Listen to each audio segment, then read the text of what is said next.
دكتور يونس تفضل. دكتور عاصم. لا انت طيب دكتور سهيل.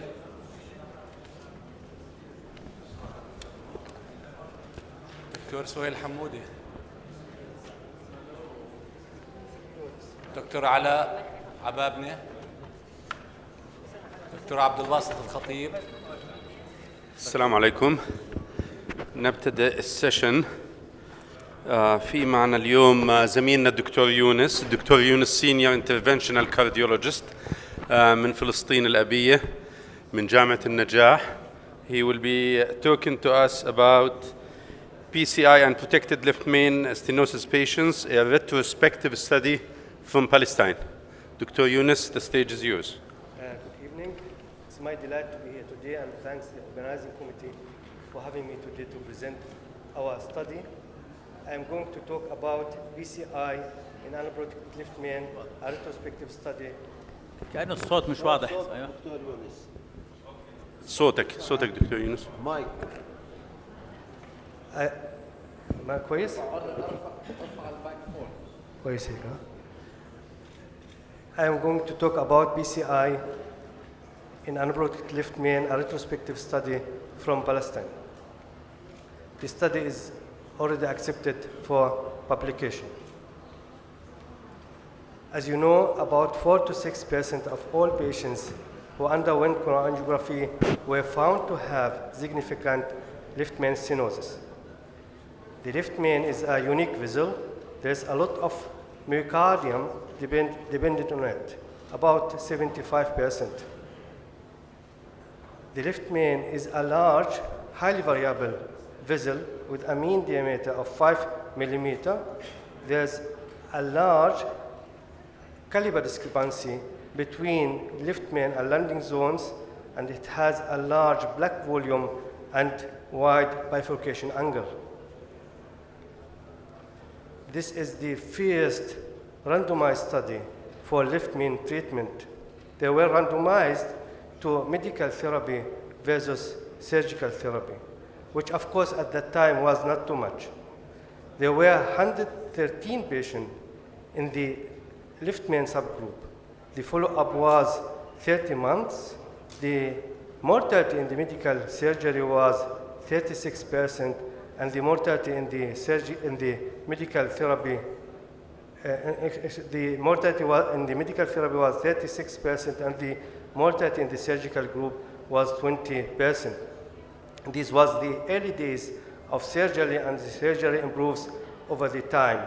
So the study committee took the last 3 years, and this was a post hoc analysis, and the mortality fell from 20% in the surgical group to 7%, and the mortality in the medical group stayed the same. Now, Andreas Grunzech published in 1978 a patient with a left main stenosis. You can see here in the left panel a subtotal occlusion of the left main, and this is the result after balloon angioplasty with excellent flow. And he had additional experience, and look what he said about the left main. We have not been too successful in dilating stenotic main stems of the left coronary arteries.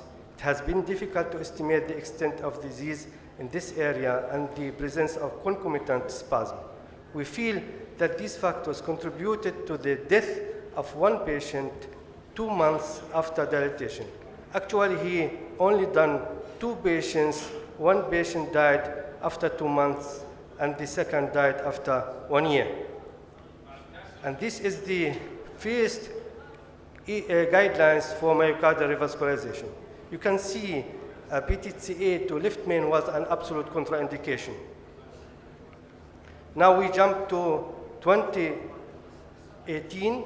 This is the ESC guidelines on myocardial revascularization. Now, PCI recognized as a major therapy for left main. The recommendation is dependent on the severity of vascular bed according to center score. Patients with low syntax score got class 1A indication. Patients with intermediate score got class 2A indication, and patients with high syntax score got class 3 indication. Now, we started to do PCI in our clinic in 2014. This study was a retrospective single center study including all patients with unprotected left main that was enrolled between 2014 and 2020. The inclusion criteria were for sure left main stenosis greater than 70%. We include also patients with non-ST elevation MI, STEMI, stable angina, and silent ischemia. The exclusion criteria were cardiogenic shock, CABG with patent graft to LED or circumflex. Now, how we treat our patient with left main stenosis. In complex cases, is the DECA crush the preferred strategy? As you see here. In simple cases, is the stepwise provisional stenting our default strategy. You can treat the patient with one stent or with two stents. Now, the primary endpoints were death, cardiac or non-cardiac, MACE, defined as a composite of death, myocardial infarction, target vessel revascularization, target vessel revascularization, defined as a PCI in the same vessel, target vessel failure, defined as a composite of target vessel revascularization, cardiac death, and myocardial infarction. The follow-up was performed by review of patients' medical records and telephone interview. The angiographic follow-up was not mandatory and was decided according to physician's choice and the patient's clinical status. Now, this is the baseline characteristic. There were 70 patients in the study enrolled. The mean age was 65 years. The majority of the patients were male. About 65% of the patients had diabetes mellitus, 78 had hypertension, 20% of the patients had chronic kidney disease. Now, when we look at the clinical and angiographic characteristics, you can see that about 35% of the patients had acute coronary syndrome. About 70% of the patient was the procedure performed via radial approach. A distal left main was seen in 84%. The syntax score was 20%. The provisional stenting was used in about 61% and DECA crush in 39%. The stent length was 24 millimeter. About 4% or OCT guided PCI was used in 4% of the patients. Now, this is the clinical outcome. You can see that the clinical outcome was favorable. The MACE was in hospital 1.4%. In the follow-up was in mean or an average 17 months. The MACE was 11.4%. The target vessel failure and target vessel revascularization was 8.6%. The cardiac output, the cardiac death was 1.4%. Now, when we look at the target vessel failure, you can see that the target vessel failure significant higher was in non-DECA crush technique versus DECA crush technique. Also, or additional, a patient with 3 vessel disease had significant higher target vessel failure than patient with 1 vessel disease or 2 vessel disease. Now, when we look at the short time or 30 days outcome comparing with randomized and international data, you can see that our data are comparable and favorable. The MACE was 1.4% in our study. In the meta-analysis, 2.5%. In the Excel study, 4.3% in the Noble study, less than 1 in the Egypt study, 2.4%. 1 minute left. Okay. When we look at the midterm outcome, compared with other data, you can see that the MACE was 11.4%. The follow-up was in our study 17 months. The MACE in the meta-analysis 14.7%. The follow-up was 10 months. In the Excel study 12.77%. In the Portugal 21. In the Noble 7. And in the Egypt 21%. There's some limitation. The study was a retrospective study. Second, sample size. The sample size was small. Third, it was a single center study. To conclude, stent treatment of significant left main stem disease had generally a good outcome. Our outcome was comparable with large randomized studies and meta-analysis. Patient treated with Deca crush technique has significant lower target vessel failure. Prolonged follow-up will be important to confirm these results at longer follow-up. Thank you.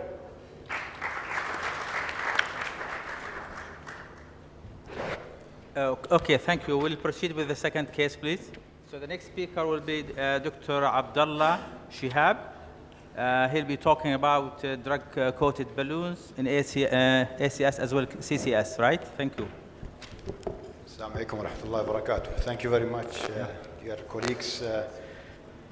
This is a quick sharing my experiences. Nothing, not recommended to do, but this is what I do. So this is I suppose Dr. Ventura give you the reasons why I'm using DCBs, the rationale behind it, and all the research behind the DCB, and to keep the coronaries natural. That's what we're looking for, Shay tabi'i. That's what we're looking for every patient. So I'm going to share with you a few cases in this 10 minutes, I think, or so. A young man, smoker, is actually a movie director.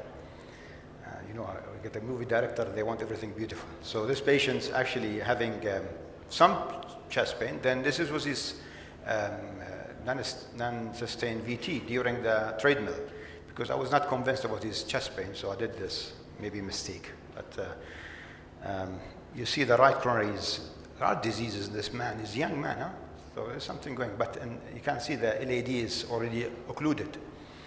So what we normally do in our last, since 1994, since the DS came on, we're using DS immediately, but again, sometimes without any preparation. But we knew that even if you don't prepare the stent properly, you will have the stent regret.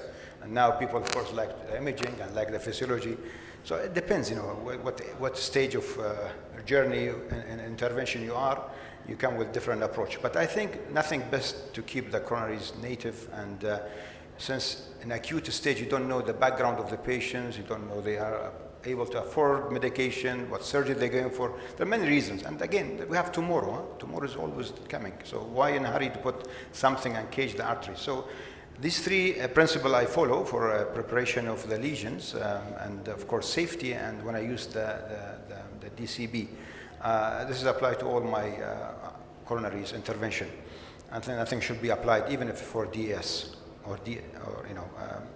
so small balloon, bigger balloon, take my time, until I get a nice flow and resolve. I see the arteries nice. I'm happy with it. This was for diagonal, and this was for the LAD. So again, different balloons, semi-balloons, until I get the right pathway. I'm happy with it. Then you have a variety of DCBs available. Depends which one you are familiar with. The one I used here, I think, was Sequent Please. The name was Sequent Please, it's not Please itself.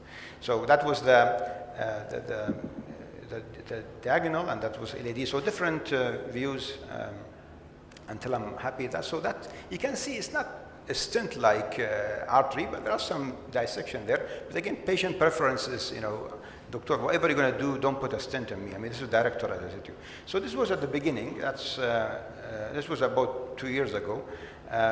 1 week after I've discharged. It was he came to me then 24 months. He's now on single antiplatelets and one lipid lowering medications. So he's fine.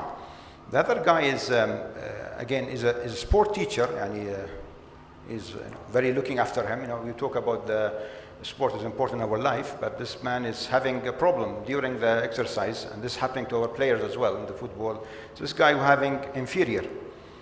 There are lesion, and where there is a flow, so no hurry. Again, this guy, again, I follow the same principle, the one you've seen before.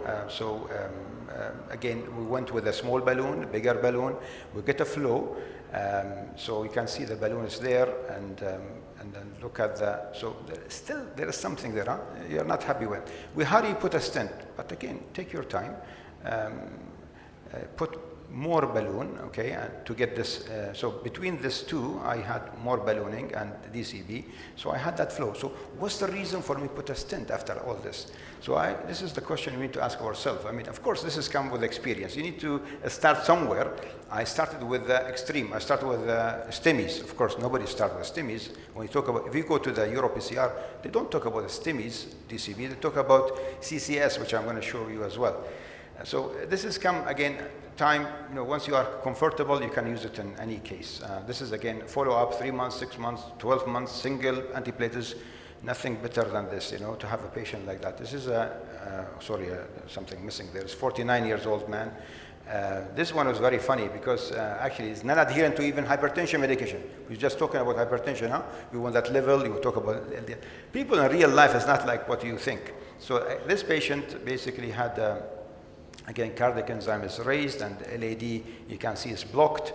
RCA was some disease there as well. So we thought about this patient will deal with LAD, we'll bring him back for staging RCA, we don't know. So again, same principle applied, you know, the three things. Again, this is well prepared until I have a nice flow with the artery, then I applied my, and that was the final result. Again, it's not what you think we get with a stent, but it's fine for somebody at that age and not adherent to the medication.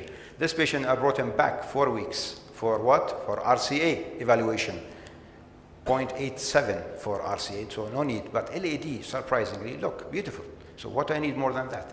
So I can give you many examples on and on this. This case was non-STEMI. This one, you can see the LAD is diffuse disease. Again, just take you through this. If I can go here, it's not coming anyway. But so I applied the same principle here. I did a small ballooning and long DCB, cover all that. If I go to the end, I cannot go to the end now. Anyway. You will see maybe we still have time. You will see at the end how things are done. Just enjoy the journey of this. This is just actually you can see the LCX is already gone. So this we moved to another case. I don't know. You moved it. Huh? You moved it. So this is why we went back. I mean, this was. I mean, I'm not supposed to show you all this, but again, because I had more time. Again, this I used a long. You can see I covered all this. Don't touch it. Just let it go. So I used here a pre-dilated 1.5, then 2.15, 2.5, 20. Then I went at DCB with the same diameter but longer, so I can cover all that. And you can see it was Pantera Lux from another company, of course.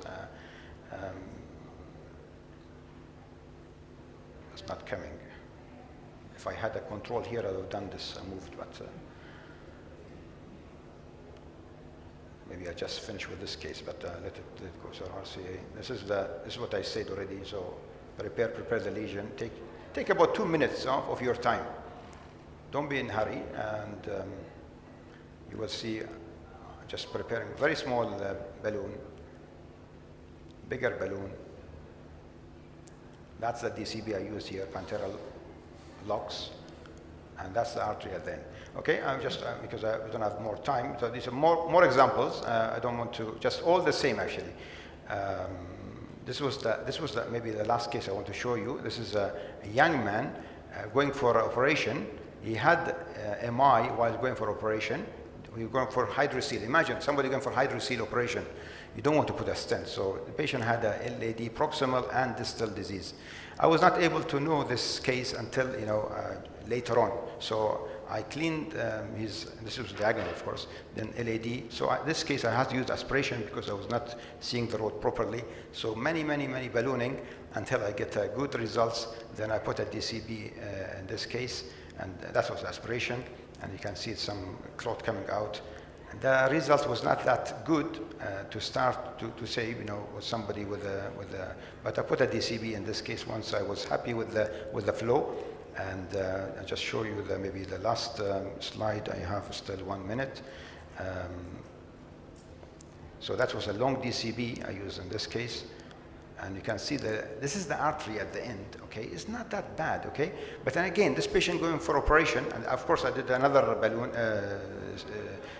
this was another magic touch actually, it's the sirolimus for a proximal part. So this patient came back after, for surveillance to see because he's going for operation. So we did his FFR and his LAD, and look at the LAD, how beautiful it is. Look, and there's the she's milking, huh? You can see LAD is milking. I would not known this if I put a stent. I might have done a bad to the patient, delayed his operation. So that's it. So that's my conclusion. DCB is, I think, the future. And I said this 4 years ago. I'm sure you were in Euro PCR, everyone talks about DCB, but still they are shy to use it in the STEMIs. Thank you very much.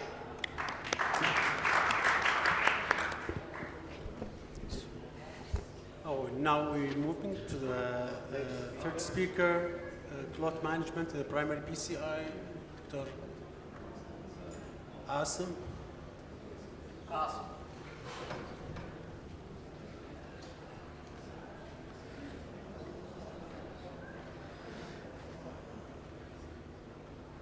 Masal khair.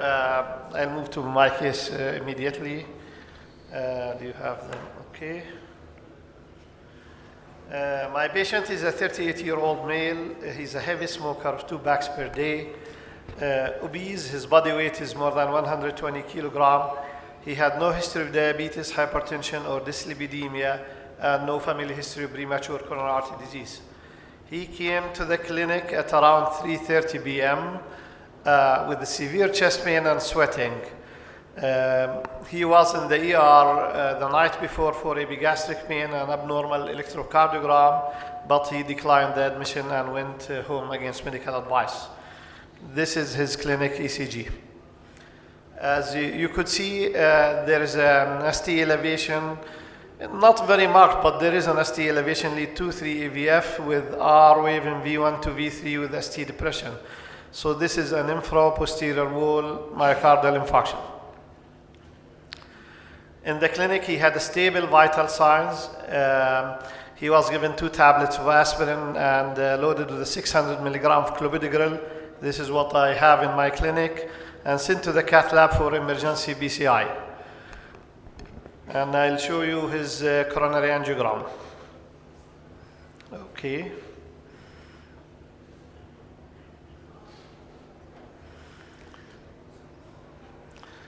This is the first picture, and if you could appreciate, left main and left circumflex are normal, but here in the mid-LED, looks like there's a filling defect here at the diagonal. You're gonna see it in the next view, the cranial view. Okay.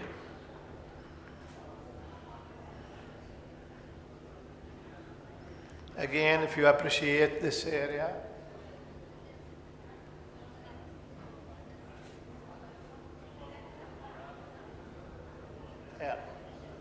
See, there is a filling defect there in the mid-LED, and this is not the culprit artery.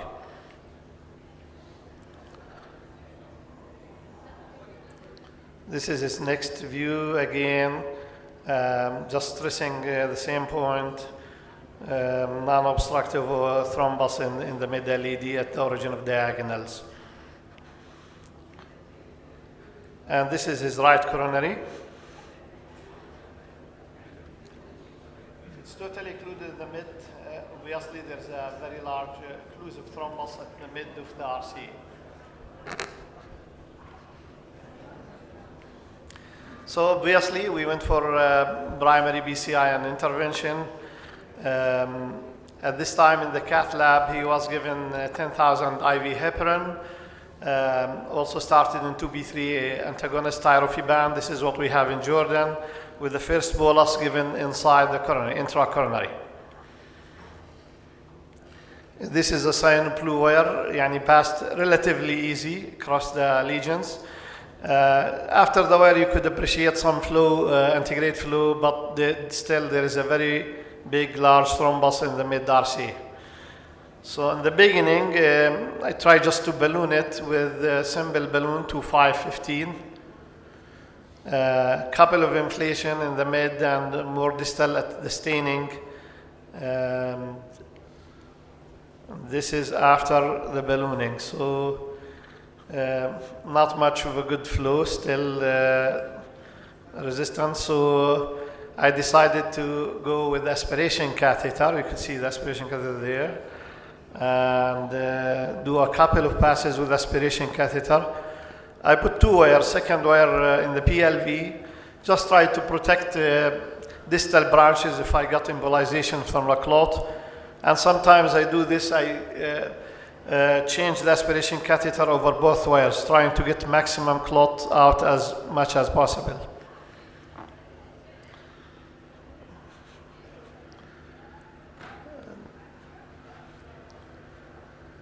Okay.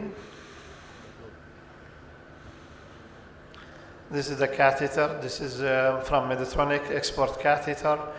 Passed all the way down up to distal bifurcations. Couple of passes. Actually, I did a lot of passes with the aspiration catheter. You could see more than 10 times aspirating thrombi.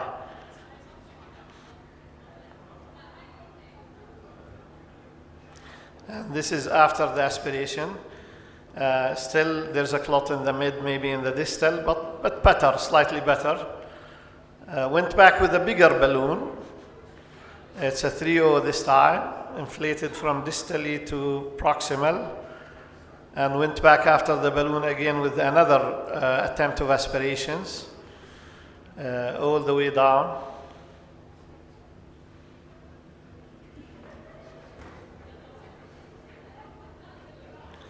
Dilate proximal BLV branch even distally. And I think I'm coming back to the last 2 pictures. And you could see it's getting better, and we're getting better flow. It's still not a TIMI 3 flow, but it's at least TIMI 2 plus flow, if we can say that. And this is the final pictures. Of course, there's a picture before that I decided just to pull the wire and stop here without adding any stents, just by aspiration, thrombectomy, and simple balloon angioplasty. At this stage, near TIMI 3 flow have been achieved. The question of deferred stenting, if needed, if ever needed, continued on tyrofibam infusion for 24 to 48 hours. Given low molecular weight heparin therapeutics. Antiplatelet already switched at this time at the end of the procedure. We reloaded with a 60 milligram of prasugrel, and on top of that I added rivaroxaban oral, so he was in a full maximum anticoagulations, including 2B3 inhibitors, heparin, and rivaroxaban, and antiplatelets. He was young with a low bleeding risk. His age is 39. And I even did give him a rivaroxaban dose of 15 milligram twice daily. This is his, sorry, go back, no.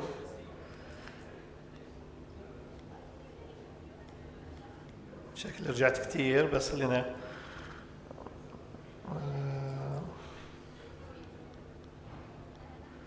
أنا آسف بس أورجيك ال ECG تبعه. This is the ECG, okay. And you could see complete resolution of the ST segment. There's, of course, R wave in V1, V2, V3. أنا آسف مرة ثانية شكلي. طيب حطونا اياه. اوكي. next. طيب. طبعا his baseline troponin on admission was 6, next day was 38, on discharge was 14. His echo had inferior wall hypokinesia with ejection fraction of 50%. His ECG discharge, but I did a follow-up angiogram on him 24 hours later, early. This is his follow-up angiogram. I looked again back at his LED. Okay, play it, please. Okay. The volume of the thrombus in the LED definitely has decreasing, and the flow is TIMI3 flow. Next, please, if you can. Okay. Okay. The right coronary, before them, the right. Just the one before. Before. This one. This is on a follow-up angiogram, and you can see the right coronary is widely patent with TIMI3 flow on a follow-up angiogram. Okay, I'll go back to the last slide. Okay. Okay. This was his discharge medication: prasugrel 10 milligram once daily, rivaroxaban 15 milligram twice daily for 3 weeks, atorvastatin 40, ramipril 5 milligram, metoprolol 50 milligram. Subsequent all thrombophilia workup and COVID test came negative. Thank you very much. I think there was, I put this slide, the take-home message or take-home point. We all know routine aspiration thrombectomy is a class 3, and based on a total trial selected and bail-out cases. I think this is one of the cases that you need to do. Routine aspiration thrombectomy is class 3, yani contraindicated based on a total trial. However, this should not defer the use of aspiration thrombectomy altogether. Instead, to call for a mindful selected use. Second point, deferred stenting if needed showed improvement in slow no reflow, but higher reclusion rate, but did not show benefit in hard clinical points, MI, cardiovascular death, or all-cause death. And finally, glycoprotein 2B3 inhibitors, no consistent finding to indicate benefits. يعني الحكي عليهم كثير إنه they are not useful in no reflow, but they are also not harmful and they may prevent no reflow. Thank you very much.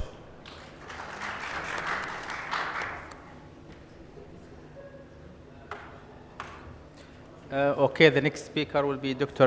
AlShobaki, and he will be talking about recurrent left main spasm. Assalamu alaikum wa rahmatullahi wa barakatuh. Good afternoon. My case is about a 43-year-old Filipino woman who was just a smoker, no other risk factors. She presented to the ER on May 22 with severe chest pain. The ECG first was non-specific changes, then we have some dynamic changes, STT changes, ST depression, anti-inversions. The cardiac enzyme troponin T was positive, and the echo showed only mild anterior wall hypokinesia. The EF was 55%. This is the first shot in the left coronary artery. As you see, there is severe left main stenosis. Most probably it is beginning in the proximal to the just before the end of the left main. The other vessels seems no severe stenosis.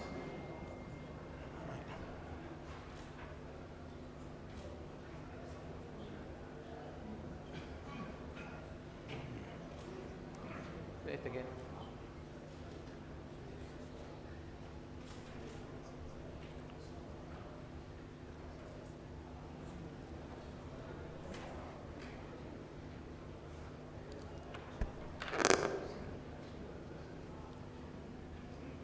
قبلها. And as you see, this is severe stenosis, but the patient was stable hemodynamically, and not in severe chest pain. So looking at this lesion or stenosis, and being the patient is relatively young, she is only 43 years old, She is only smoker, no other risk factors. And the type of this lesion, this is just smooth tapering stenosis. We think that this might be a coronary artery spasm, left coronary artery spasm. يعني أكثر لأنه في عندنا right coronary is almost normal, the other coronaries are almost normal. So we decided to give her the intracoronary nitroglycerin. Next. Next. This is the right, which is normal, as you see. Next. So we gave her a lot of nitroglycerin. The left coronary artery, left main, is getting better. Probably not normal, but it is now getting much better than before. Other more and more nitroglycerin. And we decided that this is the left coronary artery spasm, and we discharged the patient on medical treatment. Aspirin, clopidogrel, and atorvastatin because she has non-asterivation MI, and the calcium channel blocker amlodipine, long-acting nitrates for this spasm. The patient was seen several times in my colleague clinic. She has sometimes chest pain, but after 5 months, she was readmitted also with non-asterivation myocardial infarction. And the picture was almost similar to the first presentation. Now we have twice non-asterivation MI. We know that this is the left main coronary artery spasm. And what to do at this point? Because this is left main, and because the patient has myocardial infarctions, she has potential to have more life-threatening cardiac arrhythmias or even cardiac arrest, we decided to stent this left main. Of course, with one stent from the left main to LED. Before that, we do an IVAS to confirm diagnosis and to measure the size of the stent. This IVAS shows and confirms that this left main just have minor lesion, eccentric lesion, with no calcification and no severe stenosis. So a stent of 4O38 was deployed from left main to the LED, and this is one stent strategy, and we saw that there's significant gelling in circumflex. We could manage that with, this is the first pot, then we have a kissing balloon in the LED and the circumflex. Of course, most of us do not like to have stent in the circumflex because of the high risk of restenosis.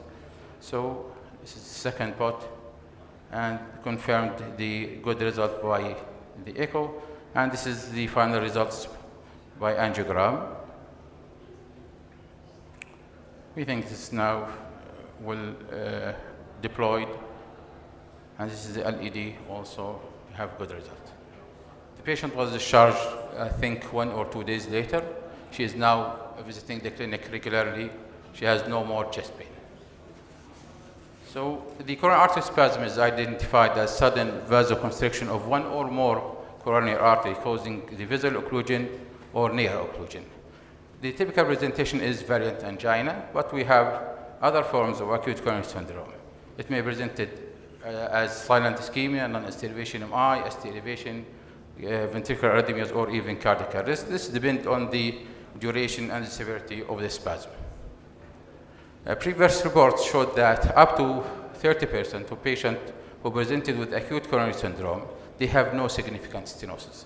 And 50% of them, they show positive for provocative testing using acetylcholine or others. But this happens in other than left main coronary artery. The left main coronary artery spasm is extremely rare entity, with only a few cases reported in the literature. And for risk factors, except for the smoking, traditional risk factors for ischemic heart disease are not associated with the coronary artery spasm. We have other risk factors, maybe heavy alcohol consumption, drugs like cocaine, amphetamine, or marijuana. The etiology, the main etiology of bone abnormality is the primary vascular smooth muscle hyperreactivity, but endothelial dysfunction that cause vasoconstriction, genetics may also play a role. In the angiogram, as we see, the lesion usually is a smooth tapering that resolved after intracoronary nitroglycerin administration. Most patients had luminal irregularities or non-obstructive lesion rather than completely normal coronaries, also as we have in our patient. Provocative testing are rarely used nowadays because they are sometimes dangerous and need experts. IVAS can be very helpful and confirm the diagnosis. And spontaneous versus catheter-induced coronary artery spasm is sometimes difficult to differentiate. Our patient, we have clinical history of chest pain with troponin leak, ECG changes, echo some finding, and this goes more with spontaneous coronary artery spasm. The management, mainly it is conservative, avoiding the risk factor or the causative agents, smoking, alcohol, and these drugs. Avoid beta blockers unless it's indicated for ischemic heart disease. The calcium channel blockers are the first line medication, and also long-acting nitrates can help in symptoms. PCI should be referred for refractory cases, as I guess my patient, and surgery has poor outcome. Definitely the patient, they have spasm, then if we have surgery, competitive flow will close the grafts or even the edema. And thank you.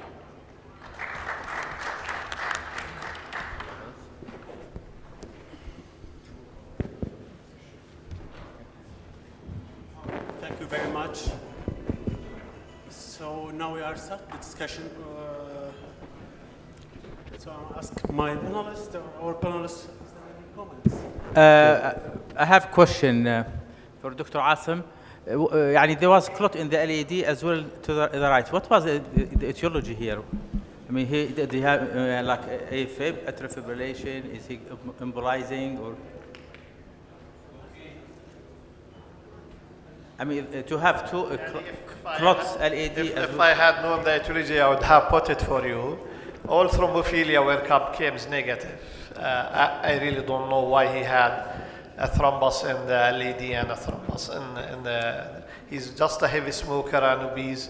Other than that, he had no other risk factors. Right. Yeah. I mean, to have two clots, like spontaneous clots in two arteries, will be almost.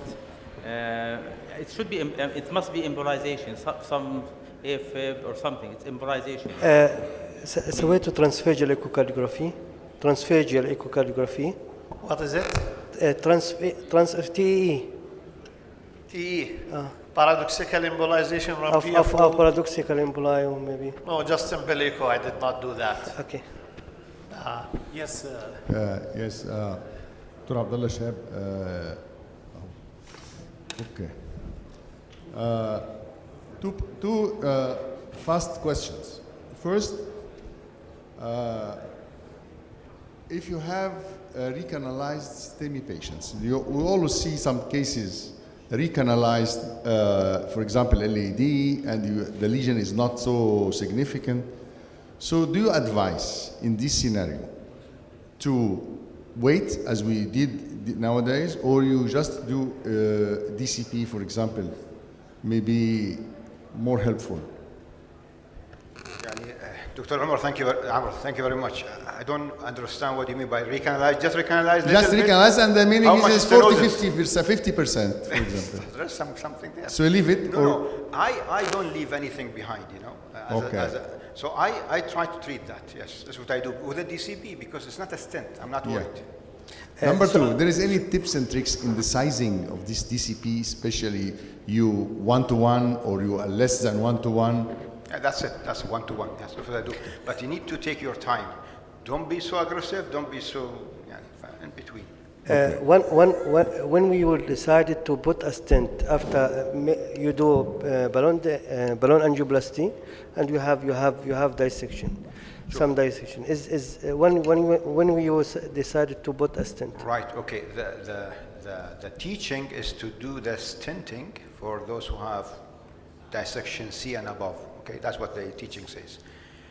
For me, for the last 2 years, I've not been using, this is what I do, I'll not recommend to you, I've not been using a stent, okay, for all my cases. Even if I have a dissection C, or I take time with my coronaries. I think maybe physiology is in this case has advantage. When we have the dissection sometimes, when we do FFR and the flow is not limited, you can put you shouldn't put a stent. This is the advocation of Professor Colombo, and we sat together, discussed this. Nothing more dissection than the STEMIs. That's what I'm saying. Dissection is good for DCB. DCB is great in dissection.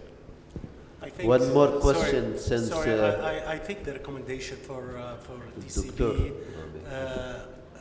First of all, when we have type B and above, or type C and above, it's necessary to be put a stent. And when the TB flow less than 3, it's indication for stenting. Sometimes when we got a residual stenosis more than 30%, try to understand what's going on by doing IVUS or OCT. Possibly we need a stent to put on residual stenosis on more than 30%.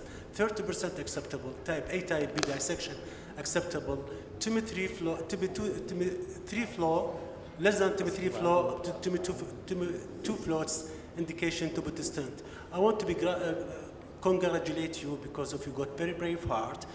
Till now we have missing data supporting the using DCB in the treatment of the de novo lesion more than 2.75 millimeter in diameter. When you are go to using DCB in osteoproximal lesion, very hazardous, because of osteoproximal lesion is rigid, fibrotic, high risk of the recoil. When you are going to perform a DCB on osteoLID, usually very, very risky. Right or not? I respect your opinion, I respect what you say, and this is, I say to you, this is like 5-6 years ago, and this idea of dissection A, B, C, D based on very old data, so we don't have anything supporting that anymore, okay? So what I say about DCB, you should use it in every case, but I should build your experience step by step. You cannot just move to the STEMI, and if you have no experience of using a STEMI, don't use it. Start where you are in CCS, still small arteries, and in a stent where the guidelines tells you. There are evidence for STEMIs, there are evidence for de novo, big arteries, but they are limited, small.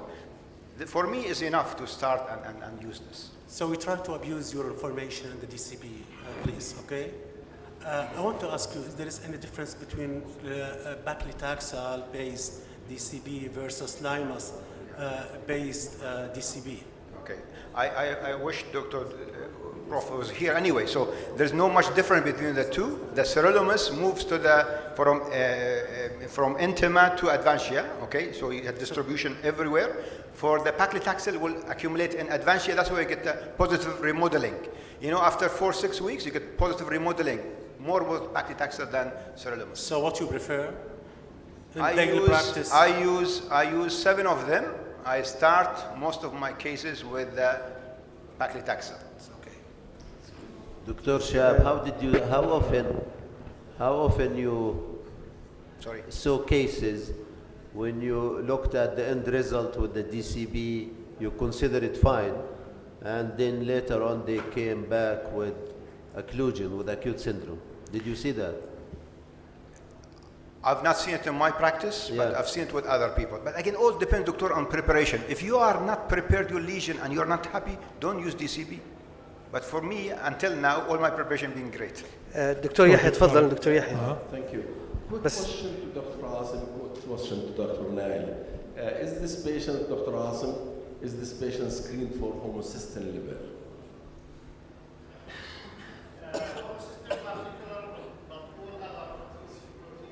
No, homocysteine in particular, because I have recently actually homocysteinemia, young guy who has multiple difficult thrombotic problems, and they need different managements. Well, that folic acid, other than that, there is no treatment for homocysteine. تفضل دكتور خلي الدكتور يتفضل. بس Dr. Nail, is this patient screened for cocaine or amphetamine? Because I actually reported a case in the 90s in the States, a similar case, and she was amphetamine user. I have 2 comments in here for Dr. Asem, because we see thrombosis frequently in the cath lab in acute settings. So Probably there are two other options that may be considered in such cases, which are the intracoronary TPA, followed by angioplasty to crush, and then use the deferral strategy, and then go back the next day and stent upon IVUS, or if it is available, or upon the angiographic picture. One other potential is the penumbra. I think there would be a great potential for this device in the future, upcoming future, yes. The other question for Doctor, because you asked, Dr. Abdullah asked the audience twice, what you need more. We need more after the angioplasty because of the coil issue, and in the proximal segment because it is not mentioned in the guidelines. We need more that post-angioplasty with TCB. We need IVUS. We need to be certain that there are no edge dissections, that there is no recoil. Otherwise, we don't need anything. Probably I would use TCB mainly for ostial branch lesions when I don't want to use the two-stent upfront two-stent strategy. For 2.5 and below, although in most recent studies, the definition of a small vessel disease is 2.75. Exactly. And this is amazingly, it amazed most of the operators all over the world. But for me, I would take 2.5 as a small vessel. Otherwise, you have to have the courage to do a DCB and then discharge the patient, and next night or next day, you'll get the patient coming again with acute coronary syndrome. Regarding the politics, it would be the last resort.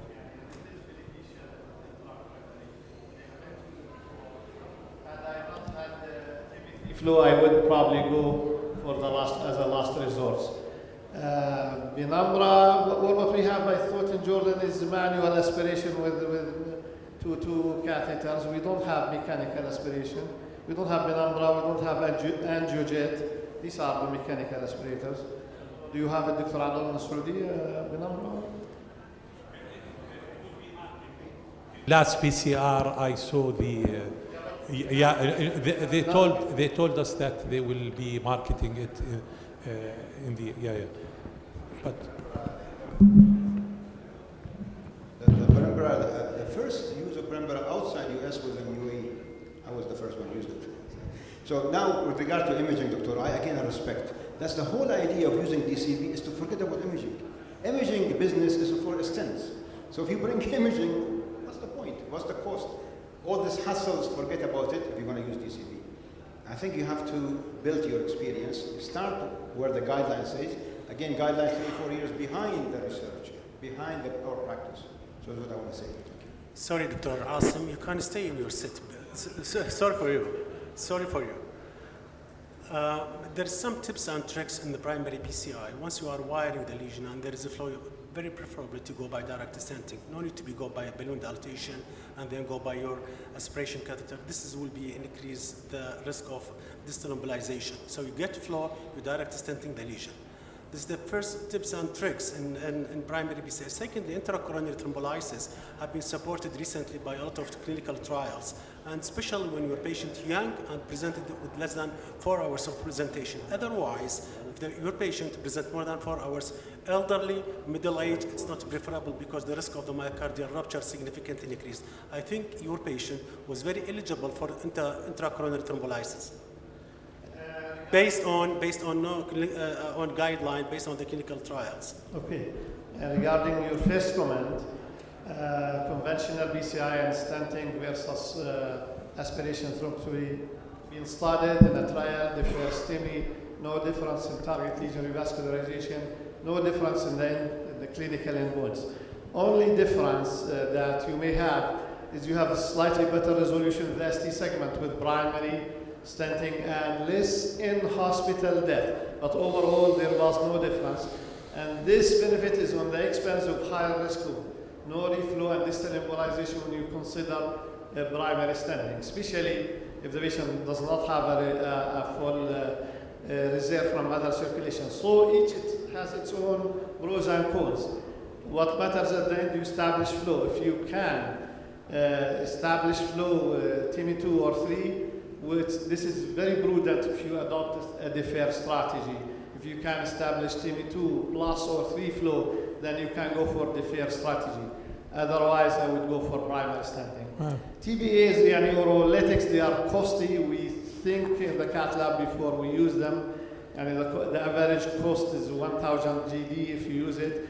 It's not available on the shelf. You have to bring it either from pharmacy or even from outside sometimes. But I'm aware that it's very useful and you can get better results. Finally, what it matters is you just get your patient after my ST resolution and whether you stent or don't stent depend upon each case by case. Okay. Thank you. Yes, Doctor.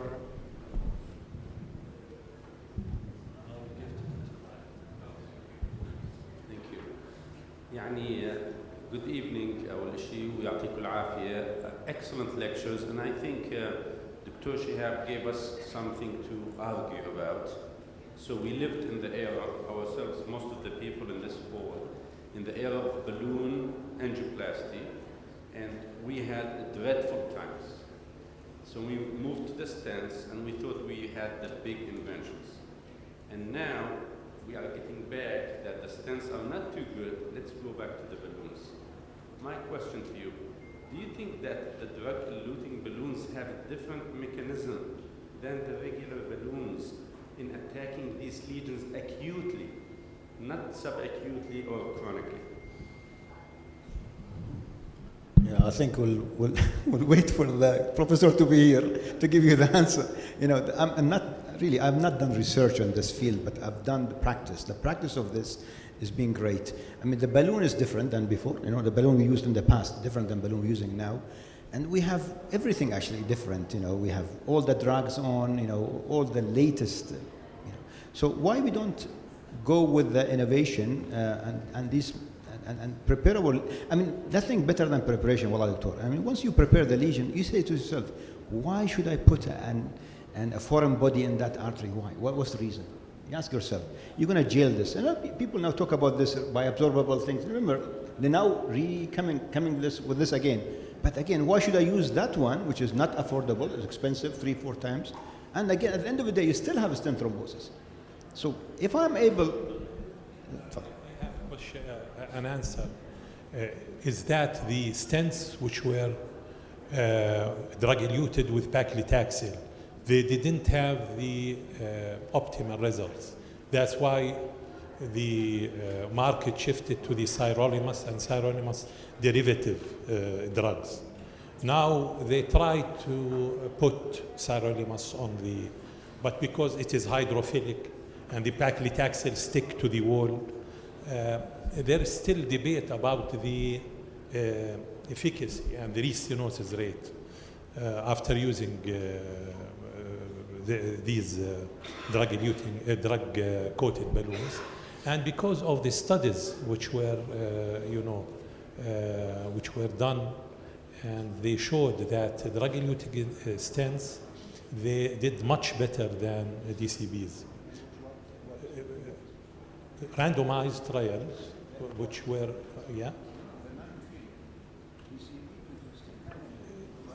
the drug-eluting stents were better in terms of restenosis. Yeah. So DCB to stent, non-inferior, but better than a stent in terms of stent thrombosis, not there, of course, and stenosis. Stent stenosis is a problem. 3 to 4% over long term. We don't talk about short term, long term. How many of you guys seeing a stent restenosis in your practice? There are many reasons behind it. You are not preparing the lesion properly. We are not doing the imaging. Okay, forget about all this hustle and think about DCB. Yes. I think for the DCB, nowadays, in my experience, I would say answer same as Abdullah, because now we don't want to rush too much actually and to cause abortion for DCB as we did for absorbable stent, because we use the scaffold in a way we really aborted by off-label use that we did. And now for the DCB, now we are using it almost everywhere.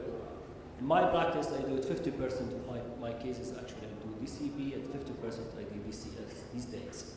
And from my practice, I do in the small vessels where you have 2 millimeter, less than 2.5 millimeter, I use DCB there because the instant stenosis is high, so maybe there's the angle there. In bifurcational lesion, the DCB also to avoid the areas where you have a high incidence of instant stenosis. Yes, it proves itself for DCB to be better. Now, Dr. Abdullah opening our eyes to use it in the acute coronary syndrome. This way, not to forget the basis. Actually, for the stent, when we got the stent, we got it in a lesion, except 70% and above. We don't treat the endothelium by the DCB. Actually, we retain the flow. This is the concept. And when we go for the DCB, okay, you dilate, you prepare very well the lesion, so you maintain the flow. So the actual need for the stent in that vessel is not needed anymore because you retain the flow. Now what we are talking about is how about later on the thrombosis and the instant restenosis or the DCB area thrombosis or restenosis. And this is what should we consider our concern about. I'm sticking to the rules that you said about the dissection. If it's more than 180 degrees, that's why sometimes I use IVUS. If there is haziness and still there is something not clear there, is it dissection or just the lesion? The recoil is very important issue. Dissection is very important issue. There is the underlying cause, the calcium, and really that you crack the calcium very well or not. Using the scoring balloon before the DCB or not. All of these things, I think we need studies and we need some time to wait and not to rush. Well, thank you very much. Before we end the session, I want to help of all pioneers here regarding the one statement said by Dr. Yunis. Where is Dr. Yunis? Yes, okay, sorry. You said DK crush technique is the preferable two-step technique regarding left meristem bifurcation lesion. This is in your study or globally? In our clinic, is the DK crush technique in complex lesions is the preferred technique. Also defined as a side branch lesion length greater than 10 millimeter, multiple lesions. I think is the DK crush technique. We have evidence that DK crush technique is better than other technique. Sorry, you all say the DK crush is preferable. The guideline offer only to be recommendation for the DK crush incomparable to others. The data supporting the DK crush over only Clot and DK crush 3 trials. There is no head-to-head trials compared between the DK crush versus T and now we have and T and protrusion. Now we have Anybody can help me. we have the randomized study compared DK crush versus provisional stenting is DK crush 5, and we have DK crush compared with Clot technique. DK crush was better than the provisional stenting in complex lesion and better than Clot technique. We have definition study also that DK crush is better in complex lesion than other techniques. Dr. I totally agree with you. DK crush more preferable over Clot and DK crush 3 trials, right? DK crush is more preferable over provisional stenting and other type of crush technique in DK crush 1, 2, 3. But there is no head-to-head trial compared between the DK crush and TAB and DK crush and T stenting. And thank you very much.